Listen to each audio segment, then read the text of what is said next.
Guys, ito na naman sa kusina, naka-ready na naman aking lulutuin ngayon pang dinner. So, lumabas sila yung mag-ama kasi sila yung lang yung kasama ko ngayon. Kasi ewan ko, hindi dumating si Amo, umalis daw, may affair daw.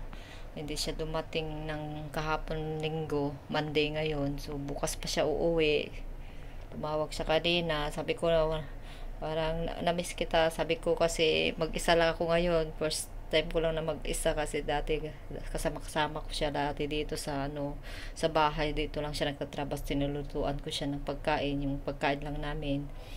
So ngayon lang ako mag-isang kumain ng tanghali, yung mag-ama nagtrabaho at saka yung bata nag ano no nasa school nag-aral. So dumating na sila, siya din nagsundo ng amo kong lalaki siguro. O siya talaga yung nagsundo, syempre baguhan lang ako dito, walang makakasama yung bata, maboboring dito. Hindi naman siguro yung takot sila na ako lang magsundo at kami lang yung nandito kasi yung bata hindi sanay yan sa akin.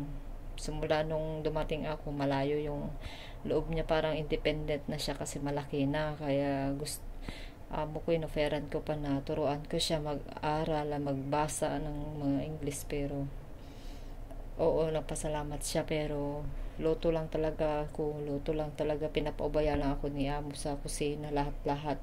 Basta tutok lang siya sa anak niya din, kahit nagtatrabaho, ginaguide niya yung anak niya.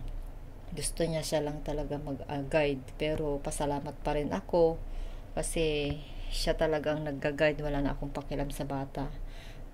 Tapos pinapaubayan niya ako na ako mag-decide ng mga lulutuin kapag busy siya, pero pag hindi siya busy, marami siyang sinesend sa akin na recipe na gusto niya, kasi sinabi ko naman sa kanya na mag-decide din siya yung gusto niyang taste na para sa kanilang mag-ama.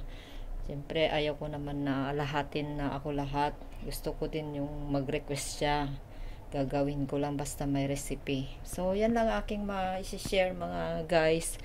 So, chicken curry gagawin ko, si one time lang ako nakapag chicken curry dito, wala si amo. Ubusin ko lang yung sauce ko doon, baka masira. Uh, Sige na, bye bye na guys. Ayan lang. So, umalis sila, nag-play muna sila sa playground, yung mag-ama. Babalik daw sila 6:30, kakain na. So, 5 o'clock. Ano oras na? 5. O, tamang-tama. Isang oras pa ako magluto. Kanina pa ako nakapag-prepare. Pero yung kanin, nakapag-ready na ako doon.